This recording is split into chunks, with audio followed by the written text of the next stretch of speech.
2024 was the greatest year of the entire year. It started off with bangers like Solo Leveling, Dungeon Meshi, Kaiju number 8, and then Spice and Wolf and Konosuba returned from the grave. We also got Too Many Losing Heroines, Alia Simpson Russian, Oshinoko, Mushoku Tensei, Bleach, Orb, Dandadan, and of course, Re:Zero Season 3. Now, I'm obviously biased for Re:Zero, so just to keep this video fair and interesting, I'm going to ban Re:Zero from the competition. Otherwise, I would probably try to give it every single award. So let's start this video the same way every anime begins, with the opening. Best opening.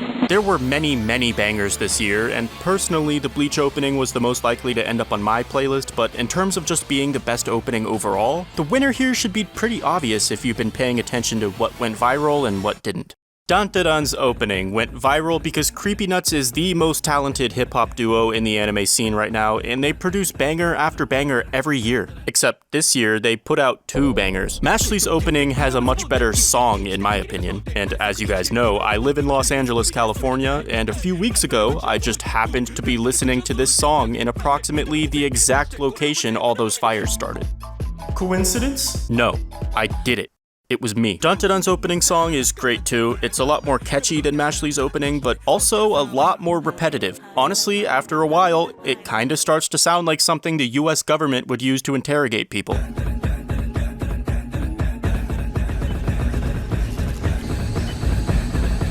Who are you working for?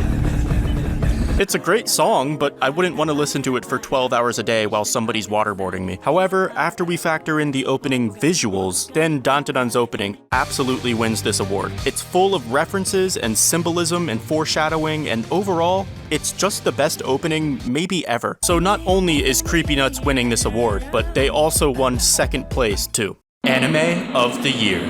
I don't even know which anime I'm going to choose here because there were some heavy hitters this year. Solo Leveling, Dandadan, Frieren. Wait, Frieren was this year? September 2023 to March 2024. Okay, so then who won my awards video last year? Vinland Saga. Okay, Vinland Saga, fair enough. Maybe this time Frieren won't get robbed. By me. Again. Anime of the Year is going to be announced at the end of this video. Best sponsor is Girls Frontline 2 Exilium. Girls Frontline 2 is a turn-based 3D strategy game available for free on PC and mobile. You play as the Commander, a bounty hunter who leads a team of tactical dolls to complete missions and fight enemies. The gameplay loop is fun, the combat is satisfying, and the main story includes high-quality cutscenes and voice acting. But most of the time I spend in this game is actually just in the dorm room staring at Suomi. Lord forgive me, for I'm about to unlock the camera. The new patch amidst Wings of Grey just added the Dion banner, and Mosen Nagant's pull rates are increased as well, but I'm mainly just going for Dion. Got her. Immediately gifting her everything I own. Oh my god, she's perfect. Just kidding, she won't be perfect until we get her that new elite weapon, the Heavy Strings. I heard it's extremely rare. Got it. The new patch includes a new story mode, supply mode, challenges, environmental surveys, and a bazaar. Completing event stages rewards you with collapse pieces, and signing in 7 times daily during the event period gets you all of these. And if you're lucky, you might even get one of these. So download Girls Frontline 2 right now with my link in this video's description or my QR code on the screen. Thank you to Girls Frontline 2 Exilium for sponsoring this video. And now let's get back to the anime awards. Best Boy. I can't give this award to Rudius because he's Diddy, and I can't give it to Subaru because Re:Zero is banned. I don't know how this guy got in here though. Like, this man is literally nobody's goat. That's just crazy. Aqua and Iono Koji are essentially the exact same character, and Himmel's just a simp. I guess Ranma could have won this, but then he got splashed by some water and got disqualified. So the winner is... Natsuki Subaru!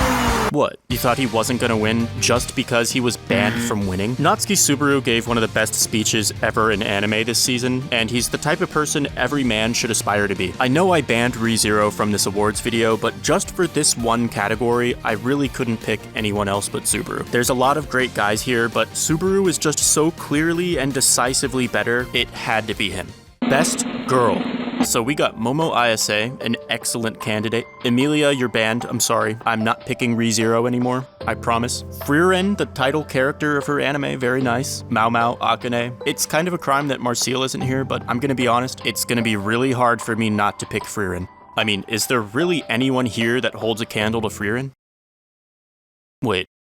Alright, hear me out. Yuki Suo is not a better character than Frieren, or really anyone for that matter, but she accomplished something absolutely incredible. With only about 5 minutes of total screen time, she completely overshadowed the title character of the anime and dominated most of the discussion surrounding the entire season. In fact, Alia Hides Her Feelings in Russian was honestly pretty mediocre. Can anyone even remember what the main plotline was about? I'll tell you, it was some boring student council shit, and literally nobody cared. Yet this shit got nominated for Anime of the fucking Year. It's an extremely popular anime, and that's because Yuki gaslit us into thinking it was good. Without her, this anime would have had a sub 7 mal rating. She carried Alia to Giguk's thumbnail. She went even more viral than the anime that tried really hard to go viral. Yuki single-handedly dominated an entire anime season on accident, and she did it with only 20 seconds of screen time per episode. So I really hope you enjoyed that speech about Yuki, because that's all she's getting. The actual winner of this award is none other than Utena from Gushing Over Magical Girls. Best episode. The website I'm using doesn't have this category, but I wanted to include it anyway because I think it's a good one. I made these nominees on my own, so there's probably plenty of other good episodes that I missed, but anyway, Dandadan episode 7 was almost the winner. It was one of those sad, emotional episodes that breaks you down and pegs you in the heart, which was really impressive considering the contrast of the goofy plot about dicks and balls. Coincidentally, Mushoku Tensei Season 2 also had a goofy plot about getting an erection, but also concluded with one of the saddest episodes ever, and that's our winner. Mushoku Tensei Season 2, Episode 22, titled Parents.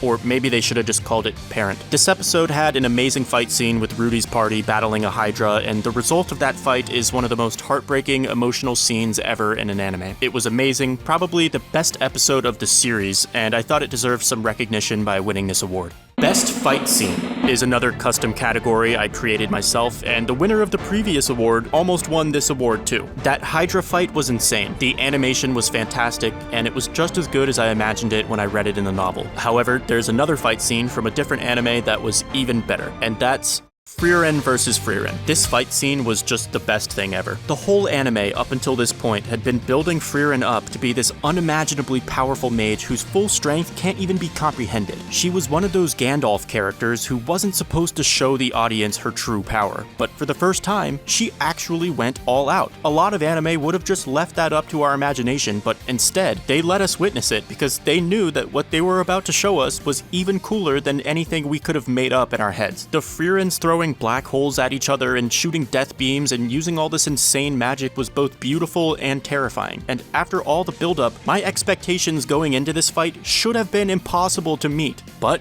they did it justice, and that's just amazing. Absolutely the best fight scene of 2024. Best Animation. Okay, so I was gonna give this to Uzumaki as a joke, but of these nominees, I'd probably say maybe Bleach or Frieren, but I gotta break the fourth wall and add Arcane to this shit. I know it's not really an anime, but I think it's close enough, and oh my god, it's beautiful. With a $250 million budget, they were able to surpass Demon Slayer's animation and everything else that's ever been animated. It's just the best. It's literally peak animation. So even though this second season had some pacing and writing issues, Arcane is still hard-stuck god tier in every tier list I make because it's actually the world record for animation. No debate. Best character design. Alright, story time. Recently, I was doom scrolling on Twitter and I read a very controversial opinion that I didn't agree with. But the guy who posted it, his profile picture was Momo Ayase from Dandadan. So instead of just ignoring that dumb shit he posted, I accidentally started considering his perspective.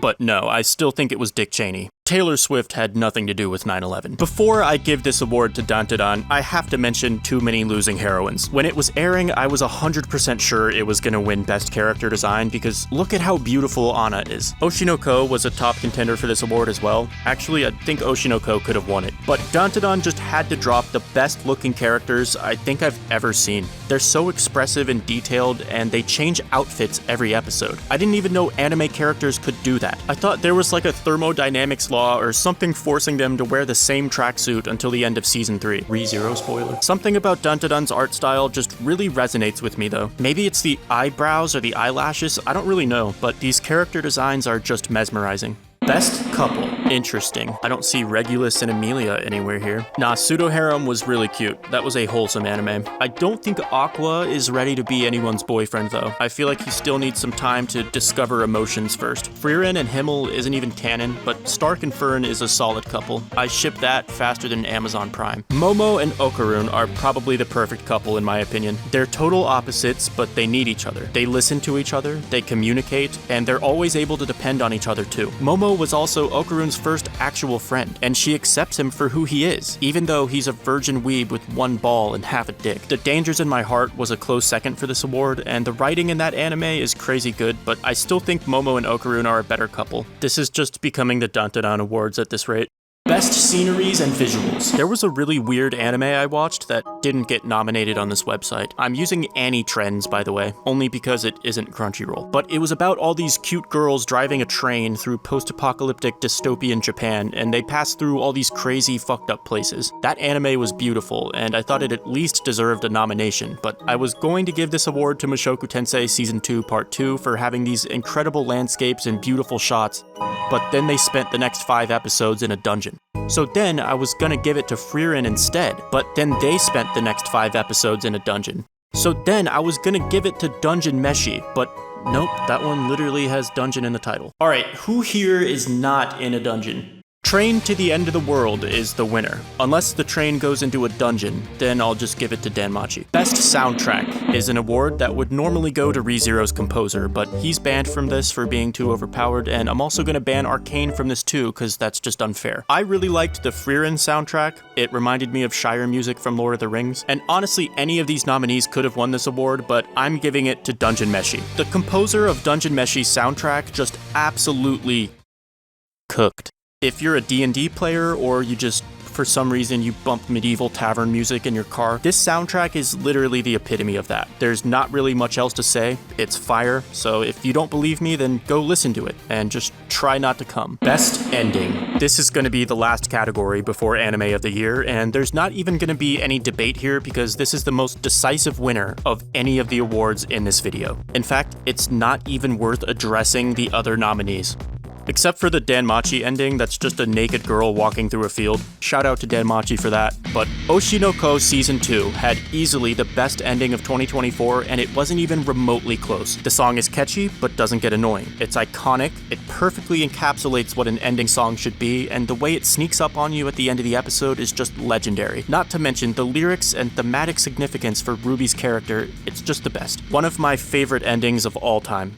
Now, before we get to Anime of the Year, let's speedrun the genre awards first. Best Action, Bleach. Best Comedy, Konosuba. Best Drama, Oshinoko. Best Fantasy, Frieren. Best Mystery or Psychological, Monogatari. Best Romance, Too Many Losing Heroines. Best Sci-Fi, Kaiju Number 8. Best Slice of Life, Girls Band Cry. Best Supernatural, Monogatari. And now for some awards that I totally made up. Best Food, Dungeon Meshi. Best Ecchi, Gushing Over Magical Girls. Most Underrated, Orb. Most Overrated, Alya Hides Her Feelings in Russian. Most Wives, Regulus Corneus is banned, so I don't know, probably Rudius. Best Yandere, Ubel.